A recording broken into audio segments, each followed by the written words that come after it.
యేసుక్రీస్తు దేవుని కుమారుల్ని మహిమలోనికి తీసుకొని వెళ్తాడు. ఈ లోకము సృష్టించక ముందే దేవుడు ఉన్నాడు. కాలమునకు ముందుగానే దేవుడు ఉన్నవాడు. ఆయన ఈ లోకాన్ని సృష్టించినవాడు. అలాగే దేవుడితో పాటు నిత్యత్వంలో యేసుక్రీస్తు ఉన్నాడు. యేసుక్రీస్తు ద్వారా లోకంలో ఉన్నటువంటి సమస్తము సృష్టించబడింది. ఈ ప్రపంచము యేసుక్రీస్తు ద్వారా సృష్టించబడింది. మనము కొలసైలు రాసిన పత్రిక 1వ అధ్యాయము 15వ వచనం నుండి 20వ వచనం వరకు ఉన్నటువంటి లేఖన భాగం మార్చినప్పుడు అక్కడ పౌలు చాలా స్పష్టంగా ఈ విషయాన్ని వెల్లడిపరిచాడు. కనుక దేవుడు నిత్యత్వంలో ఉన్నవాడు, యేసుక్రీస్తు నిత్యత్వంలో ఉన్నవాడుగా ఉన్నాడు. అలాగే పరిశుద్ధాత్ముడు కూడా నిత్యత్వంలో ఉన్నవాడు. దేవుడు ఏదైతే సంకల్పించాడో ఆ సంకల్పాన్ని బట్టి ఈ సృష్టి యావత్తు జరిగిస్తూ ఉన్నాడు. ఈ సృష్టిలో ఉన్నటువంటి ప్రతిదీ ఆయన సంకల్పాన్ని బట్టి జరిగింపబడుతూ ఉంది. ఆయన ఉద్దేశాన్ని అనుసరించే ఈ ప్రపంచములో నిర్మాణం చేయబడ్డాయి. ఈ ప్రస్తుతం ఉన్నటువంటి ప్రపంచము ఒకానొక రోజున నాశనమైపోతుంది. యేసుక్రీస్తు యొక్క రెండో రాకడలో ఈ ప్రపంచము నాశనము కాబోతుంది. అగ్ని చేత ఈ ప్రపంచమును దేవుడు కాల్చివేయబోతున్నాడు. క్షణమాత్రంలో ఈ ప్రపంచము మొత్తం కూడా లయమైపోతుంది. కానీ దేవుడు యేసుక్రీస్తు ద్వారా ఏదైతే సంకల్పించాడో ఆ సంకల్పం యొక్క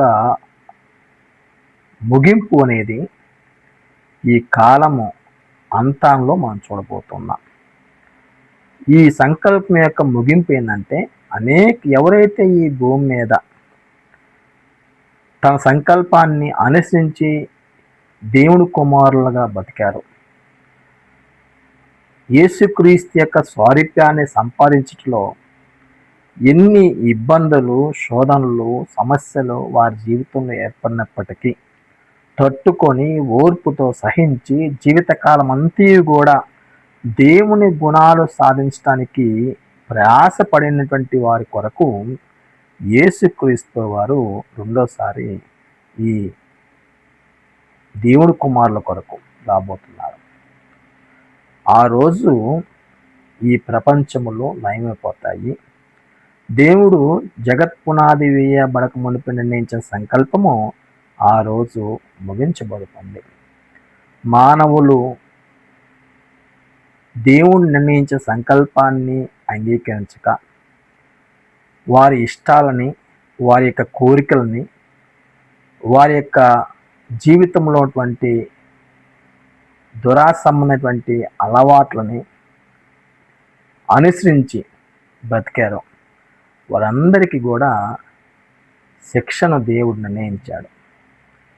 వారు నిత్య నరక పాత్రులుగా ఉండబోతున్నారు. అక్కడ అగ్ని ఆరదు, పురుగు చావదు. అలాంటి భయంకరమైనటువంటి అగ్నిలో దేవుడు వారి ఆత్మను కాల్చివేయబోతున్నాడు. అయితే ఎవరైతే ఈ భూమి మీద దేవుని కుమారులుగా జీవించడానికి ఇష్టపడి ఆయన సంకల్పాన్ని కొరకు ఆ సంకల్పం యొక్క గొప్ప శక్తిని ఆధారం చేసుకొని ఈ భూమి మీద తటస్థంగా నిలబడి జీవించేటువంటి ప్రజల కొరకు యేసుక్రీస్తు వారు దేవుని యొక్క మహిమలో వారిని పాలిభాగస్తులుగా చేయబోతున్నాడు. వారు యేసుక్రీస్తుకు సహోదరులుగా ఉండబోతున్నారు. దేవుని కుమారులుగా శాశ్వత కాలము దేవుడితో ఈ దేవుని కుమారులు అనగా యేసుక్రీస్తు యొక్క స్వభావాన్ని సాధించినటువంటి దేవుని కుమారులు మహిమలో వారు ఉండబోతున్నారు. అలాంటి ఏర్పాటు ఈ యేసుక్రీస్తు ద్వారా దేవుడు కలిగి ఉన్నాడు. కనుక క్రైస్తవులైనటువంటి మనము ఆత్మ సంబంధమైనటువంటి ఇటు నిరీక్షణను కలిగి దేవుణ్ణి, ఆయన కుమారుడు యేసుక్రీస్తుని, మనల్ని ఇప్పుడు నడిపిస్తున్నటువంటి పరిశుద్ధాత్మని మన జీవితాల్లో కలిగి ఉండి ఆత్మ సంబంధంగా ఎప్పుడూ విశ్వాసాన్ని సన్నగిలకుండా, విశ్వాసాన్ని బలహీనపడకుండా ఎప్పటికప్పుడు స్థిరంగా బ్రతకటానికి క్రమపరుచుకున్న వారమైతే ఆ మహిమలో మనం పాలిభాగస్తం అవుతాం.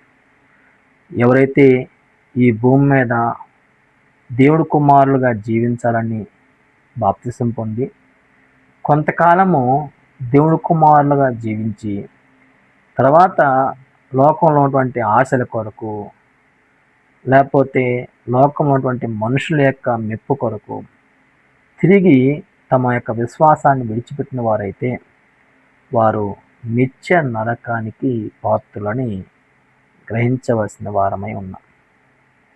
కాబట్టి విశ్వాసాన్ని విడిచిపెట్టద్దు, జీవముగల దేవుణ్ణి విడిచిపెట్టద్దు.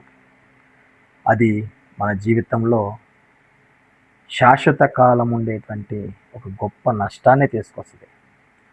కాబట్టి మనం మహిమలో పాలిభాగస్తులు అవ్వాలనుకుంటే దేవుణ్ణి, ఆయన కుమారుడు యేసుక్రీస్తు నందు అంటుకట్టబడిన వారమై నిత్య జీవానికి పాత్రలుగా బ్రతకడానికి సిద్ధమైనటువంటి వ్యక్తులుగా మనము